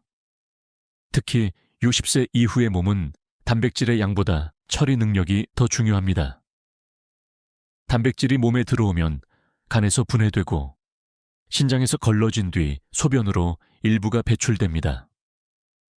이 과정에서 생기는 노폐물이 바로 요산과 암모니아입니다. 이 물질들이 쌓이면 신장은 피로해지고 혈관은 산성화되어 염증이 생깁니다. 즉, 단백질이 근육 대신 신장과 혈관의 적이 되는 순간입니다. 서울성모병원 노인내과 연구팀의 보고에 따르면 하루 100g 이상의 단백질을 꾸준히 섭취한 70세 이상 노인 중 30%가 신장 기능 저하를 경험했습니다. 더 놀라운 건 그들의 대부분이 나는 건강식 한다고 믿고 있었다는 점입니다. 그만큼 단백질의 함정은 조용하고 교묘합니다. 저는 이런 환자분들을 자주 만납니다. 단백질 파우더를 하루 3번 마셨는데 검진에서 신장 수치가 올라갔어요. 피로, 부종, 잦은 소변, 이 모든 게 과잉 단백질의 전형적인 신호입니다. 몸은 더 이상 단백질을 근육으로 쓰지 못하고 노폐물로 버려야 하는 상태가 된 겁니다. 이쯤에서 중요한 질문 하나. 그럼 단백질은 얼마가 적당할까? 세계보건기구 WHO는 노년층의 단백질 권장량을 체중 1kg당 0.8-1.0g으로 권장합니다. 예를 들어 체중이 60kg이라면 하루 60kg 정도면 충분하다는 뜻이죠. 그 이상은 오히려 신장 부담으로 돌아올 수 있습니다. 즉, 단백질은 마니어보다 효율적으로 먹어야 합니다. 효율적으로 먹는다는 건 단백질이 근육으로 쓰이게 만드는 환경을 함께 갖춘다는 뜻입니다. 즉, 비타민 D와 마그네슘, 오메가3를 곁들여야 단백질이 낭비되지 않습니다. 그렇지 않으면 몸속에 불필요한 잔열만 남습니다. 이건 마치 불을 피우되 굴뚝이 없는 집과 같습니다. 처음엔 따뜻하지만 곧 연기에 질식하죠. 단백질을 너무 많이 먹는 건 그런 내부 질식을 만드는 행위입니다. 학계에서는 여전히 논쟁이 있습니다. 단백질을 더 많이 먹어야 노화를 늦출 수 있다. 아니다. 오히려 과잉이 신장을 망친다. 두 의견 모두 일부 사실입니다. 젊은 사람은 과잉 섭취를 버텨낼 여유가 있지만 노년의 몸은 그렇지 않습니다. 나이 든 신장은 이미 절반 이상이 쉬고 있기 때문이죠. 즉, 60세 이후의 몸은 흡수에 기술 오차라 한다. 이 아니라 좀 조절의 지혜머치가 필요합니다. 한 75세 남성 환자분이 저에게 이렇게 말한 적이 있습니다. 단백질을 줄였더니 오히려 다리가 덜 붓고 잠도 깊어졌어요. 그분은 이전엔 매일 단백질 쉐이크를 마셨지만 지금은 생선 두부, 채소로 단백질을 나누어 섭취합니다. 그 결과 신장 수치가 안정되고 아침에 다리가 가볍다고 하셨죠. 이건 단백질의 양이 아니라 몸의 리듬이 돌아온 결과입니다. 혹시 여러분도 단백질을 의무처럼 드시고 계신가요? 그렇다면 오늘부터는 한 번쯤 멈춰서서 몸의 반응을 들어보세요. 단백질은 필요하지만 과하면 약이 아니라 독이 됩니다. 이제 다음으로 넘어가겠습니다. 단백질 과잉을 부추기는 잘못된 건강 정보와 루틴들, 즉 건강을 위해 한다는 행동들이 오히려 근육을 망치고 있다는 충격적인 사실을 살펴보겠습니다. 좋다는 말은 다 들어봤다. 건강 프로그램에서 하라니까 따라 했는데 왜 더 피곤하지? 이 말 하루에도 몇 번씩 듣습니다. 노년의 건강을 해치는 건 병보다도 잘못된 정보와 루틴입니다. 우리는 정보의 홍수 속에 살고 있습니다. TV, 유튜브, 인터넷 모두가 건강을 말하지만 그중 절반 이상은 근육의 진실을 왜곡한 내용들입니다. 대표적인 예가 바로 단백질 중심 루틴입니다. 단백질만 강조하고 비타민 D, 마그네슘 오메가3의 균형을 빼버린 정보들이죠. 그 결과 몸은 회복되지 않고 오히려 피로해집니다. 제가 기억하는 한 69세 여성 환자분이 있습니다. 매일 아침 공복에 단백질 쉐이크를 마시고 저녁엔 닭가슴살만 드셨습니다. 이게 가장 건강한 식단이라고 TV에서 봤어요. 하지만 한 달 후 그녀는 극심한 피로감과 두통을 호소했습니다. 검사 결과 마그네슘과 오메가3 수치가 현저히 낮았고 혈관 염증 수치가 상승해 있었습니다. 그녀는 건강 루틴을 따른 것이 아니라 균형을 무너뜨리는 루틴을 실천하고 있었던 겁니다. 또 한 가지 흔한 오해가 있습니다. 단백질 파우더는 운동 후 반드시 마셔야 한다. 하지만 노년의 몸은 젊은 사람과 다릅니다. 운동 직후 단백질을 빠르게 흡수시키면 간과 신장에 부담이 생기고 노폐물이 처리되지 않은 채 혈관에 남게 됩니다. 따라서 가벼운 간식 후 30분 정도 지난 뒤 단백질을 섭취하는 것이 훨씬 안전합니다. 또한 고기만 먹으면 근육이 는다는 말도 반만 맞습니다. 고기 단백질은 풍부하지만 그것을 분해하기 위해 비타민 B군과 마그네슘이 함께 필요합니다. 즉, 채소 없이 고기만 먹는 건 단백질을 흡수시키는 도구 없이 벽돌을 옮기는 것과 같습니다. 결국 몸은 피로로 신호를 보내죠. 이런 오해들이 생긴 이유는 단순합니다. 단백질 건강이라는 문장이 광고 속에서 너무 많이 반복되었기 때문입니다. 하지만 건강은 단일 성분의 결과가 아닙니다. 몸의 시스템 전체가 조화를 이룰 때 생기는 결과입니다. 학계에서도 최근 이런 흐름이 바뀌고 있습니다. 단백질만 강조하던 기존 영양학 패러다임이 근육대사 환경 중심으로 옮겨가고 있습니다. 즉, 단백질을 얼마나 먹느냐보다 그 단백질이 잘 작동할 수 있는 환경을 만드는 것이 핵심이라는 겁니다. 그 환경의 주인공이 바로 비타민 D, 마그네슘, 오메가3, 이 세 가지입니다. 이제 여러분께 질문 드립니다. 혹시 다음 중 하나라도 해당되시나요? 단백질 파우더를 하루 2번 이상 마신다. 고기 위주의 식단으로 채소 섭취가 적다. 생선이나 견과류를 거의 먹지 않는다. 햇빛을 피하고 실내에 머무는 시간이 길다. 만약 그렇다면 지금 당장 루틴을 재점검해야 합니다. 이건 열심히 살았던 증거가 아니라 몸이 조용히 보내는 도움 요청 신호일 수 있습니다. 제가 드리고 싶은 말은 단 하나입니다. 잘못된 루틴은 나쁜 의도가 아니라 정보의 불균형에서 시작된 착한 실수라는 점입니다. 그래서 고칠 수 있습니다. 오늘부터라도 단백질을 줄이는 대신 생선 한 점, 견과 한 줌, 햇빛 20분을 더 하세요. 그 세 가지가 몸속의 리듬을 되살릴 겁니다. 다음 섹션에서는 이제 이 모든 노력이 만들어내는 변화, 즉 근육이 진짜로 회복되는 순간을 이야기하겠습니다.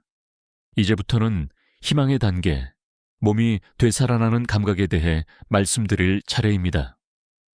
근육이 회복된다는 건 단순히 팔뚝이 굵어진다는 뜻이 아닙니다. 그건 몸이 나를 다시 믿기 시작했다는 신호입니다. 다시 걸을 힘이 생기고 스스로 일어설 자신감이 되살아나는 순간, 그게 진짜 회복입니다. 단백질만으로는 부족했던 몸이 비타민 D, 마그네슘, 오메가3와 만나면 기적처럼 다시 반응하기 시작합니다. 처음엔 아주 미세하게 옵니다. 무릎이 덜 시큰거리고 아침에 일어날 때 몸이 덜 무겁습니다. 그러다 어느 날 계단을 오르며 오늘은 숨이 덜 차네 하는 그 작은 깨달음이 찾아옵니다. 이건 단순한 체력 회복이 아닙니다. 세포 수준에서의 회복입니다. 비타민 D가 단백질을 근육세포 속으로 안내하고 마그네슘이 그 에너지를 점화시키며 오메가3가 염증을 잠재워 회복 환경을 만듭니다. 이 세 가지가 하나로 맞물릴 때 근육은 마침내 살아있는 힘을 되찾습니다. 서울의대 노화연구팀의 임상실험에서 이 세 가지 영양소를 함께 보충한 그룹은 8주 만에 보행속도 20% 향상, 계단 오르기 성공률 30% 향상, 낙상 위험 40% 감소라는 결과를 보였습니다. 단백질을 더 먹은 게 아니라 단백질이 제대로 작동할 수 있게 도운 결과였죠. 저는 진료실에서 이런 환자분들을 수없이 봅니다. 한 74세 여성분은 이렇게 말씀하셨죠. 선생님, 한 달 전엔 마트에서 카트 밀기도 힘들었는데 이제는 장바구니를 들고 버스를 탈 수 있어요. 그분은 단백질 양을 늘린 게 아니라 매일 햇빛을 20분쯤 쬐고 저녁마다 들기름을 한 숟갈 추가했을 뿐이었습니다. 그 단순한 습관이 몸의 균형을 되살리고 근육을 살아있는 조직으로 되돌린 겁니다. 이건 과학입니다. 하지만 동시에 감동적인 인간의 회복 이야기이기도 합니다. 나이 들면 쇠퇴한다는 고정관념. 그건 틀린 말입니다. 몸은 언제든지 회복할 수 있습니다. 다만 그 방법을 제대로 알고 지속할 수 있는 리듬을 만들어야 합니다. 근육이 다시 살아날 때 몸은 단지 힘을 되찾는 게 아닙니다. 마음의 의욕도 함께 돌아옵니다. 움직이고 싶어지고 밖으로 나가고 싶고 오랜만에 친구에게 전화도 하고 싶어집니다. 이건 단백질의 작용이 아니라 균형 잡힌 영양이 주는 삶의 에너지 회복입니다. 지금 이 영상을 듣는 당신의 몸도 그 변화를 준비하고 있을지 모릅니다. 만약 당신이 매일 조금이라도 햇빛을 쬐고 채소 한 줌, 생선 한 점, 견과 한 줌을 챙긴다면 그건 이미 회복의 첫 신호입니다. 몸은 기억합니다. 당신이 자신을 돌보려 했던 그 순간을. 그리고 어느 날 문득 거울 속에 자신을 보며 이렇게 말하게 될 겁니다. 아, 다시 살아있구나. 이제 다음 섹션에서는 이 회복이 얼마나 오래 지속될 수 있는지, 즉, 한 달 후 몸이 달라지는 이유와 그 안에 숨어있는 생리학적 비밀을 말씀드리겠습니다. 몸의 변화는 어느 날 갑자기 오지 않습니다. 하지만 꾸준한 리듬이 만들어내는 변화는 단단하고 오래갑니다. 비타민 D, 마그네슘, 오메가3 이 세 가지를 매일 식탁 위에서 지켜본 사람이라면 한 달 후 분명히 느끼게 됩니다. 몸이 가벼워졌어요. 잠이 깊어졌어요. 걸을 때 다리가 덜 흔들려요. 이건 단순한 기분의 변화가 아닙니다. 몸 안의 대사 리듬이 재정렬된 결과입니다. 단백질을 중심으로 돌아가던 에너지 체계가 이제 비타민과 미네랄, 지방의 도움을 받아보다 안정적으로 작동하기 시작한 것이죠. 서울의 한 노화의학 연구소에서는 65세 이상 어르신 120명을 대상으로 한 달간 삼총사 식단 루틴을 실천시켰습니다.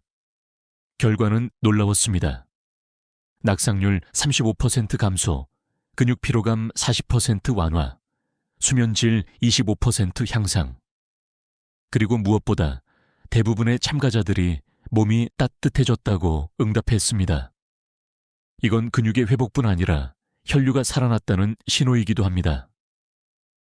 왜 이런 변화가 한 달 만에 일어날까요? 그 이유는 단순합니다. 우리 몸의 세포는 약 30일마다 한 번씩 교체됩니다. 즉, 새로운 식습관을 한 달 동안 유지하면 몸의 세포 자체가 새로운 영양 환경 속에서 다시 태어나는 겁니다. 그 결과 근육세포는 더 유연해지고 에너지 효율이 좋아지며 노폐물 처리 속도도 향상됩니다. 이 시점에서 가장 눈에 띄는 변화는 바로 피로감의 감소입니다. 그전엔 계단 몇 칸만 올라가도 숨이 차던 분이 한 달 뒤에는 같은 길을 걷더니 오릅니다. 마치 몸속의 시동이 새로 걸린 듯한 느낌이죠. 그리고 또 하나, 잠이 깊어집니다. 비타민 D와 마그네슘이 신경 전달 물질을 안정시키기 때문입니다. 이건 단지 근육을 위한 변화가 아니라 뇌와 마음까지 함께 회복되는 과정입니다. 저는 이런 말씀을 자주 드립니다. 몸이 바뀌면 마음이 따라옵니다. 한 달 동안 꾸준히 실천한 분들은 식사뿐 아니라 하루 전체의 리듬이 달라집니다. 햇빛을 쬐는 시간이 생기고 식탁의 색깔이 다양해지고 자신의 몸을 다시 돌보는 습관이 생깁니다. 이건 단순한 건강 루틴이 아니라 삶의 구조를 바꾸는 일입니다. 그리고 그 변화는 다른 곳에서도 드러납니다. 표정이 밝아지고 말투가 부드러워집니다. 몸이 편안하면 마음이 안정되고 그 평온함이 주변 사람에게 전해집니다.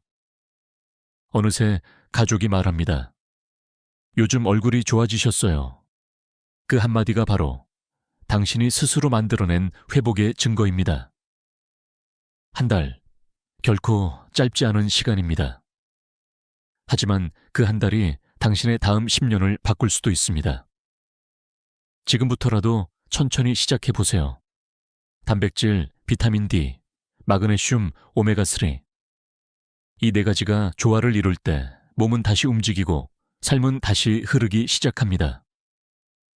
이제 마지막으로 이 모든 내용을 정리하고 오늘부터 실천할 수 있는 작고 구체적인 행동법을 말씀드리겠습니다. 당신이 다시 젊어지는 하루 루틴. 이제 그 문을 함께 엽시다. 지금까지 이야기한 모든 핵심은 단 한 문장으로 요약됩니다. 단백질만으로는 부족합니다. 근육은 단백질을 좋아하지만 그 단백질이 살아 움직이려면 비타민 D, 마그네슘, 그리고 오메가3, 이 세 친구가 꼭 필요합니다. 이건 복잡한 이론이 아닙니다. 삶의 리듬을 되돌리는 아주 단순한 습관입니다. 아침에 창문을 열고 20분간 햇빛을 쬐세요. 점심에는 생선 한 점과 시금치 한 젓가락을 더하세요. 저녁에는 들기름 한 숟갈을 밥에 비벼 드세요. 이 세 가지를 지키는 것만으로 몸의 리듬은 서서히 회복됩니다. 그 리듬이 쌓이면 근육은 자연스럽게 다시 살아나는 몸을 기억하게 됩니다. 한 달 후 거울 앞에 선 당신은 예전보다 어깨가 곧아지고 계단을 오르며 이 정도쯤은 괜찮네 하고 웃게 될 겁니다. 그건 단백질이 아니라 당신의 꾸준함이 만든 변화입니다. 저는 수많은 환자분들을 보며 확신하게 되었습니다. 근육의 회복은 단지 음식의 문제가 아닙니다. 나도 다시 좋아질 수 있다는 믿음의 문제입니다. 그 믿음이 식탁 위의 선택을 바꾸고 작은 선택이 몸의 내일을 바꿉니다. 오늘부터 시작하세요. 비타민 D는 햇살로, 마그네슘은 채소로, 오메가3는 들기름과 생선으로. 그렇게 근육의 균형을 되살리면 당신의 몸은 반드시 응답할 것입니다. 고맙다. 이제 다시 힘이 생긴다. 마지막으로 부탁드리고 싶은 게 있습니다. 이 영상을 보고 나도 한번 해봐야겠다는 생각이 드셨다면 지금 바로 댓글로 남겨주세요. 오늘부터 실천하겠습니다. 그 한 문장이 당신의 첫 걸음이자 다른 분들에게도 용기를 줄 겁니다. 그리고 잊지 마세요. 좋아요와 구독은 단순한 버튼이 아닙니다. 이 정보를 더 많은 분들에게 전하는 가장 따뜻한 건강 나눔의 방법입니다. 우리의 몸은 늙지 않았습니다. 단지 방향을 잃었을 뿐입니다. 그 방향을 오늘 되찾은 당신께 진심으로 축하를 전합니다. 이제부터 다시 시작하실 수 있습니다. 천천히, 하지만 꾸준히. 당신의 몸은 충분히 회복할 수 있습니다. 지금까지 듣기만 해도 튼튼해지는 튼튼 라디오였습니다. 건강한 하루 보내세요. 그리고 내일 아침 햇살 아래에서 다시 만나 뵙겠습니다.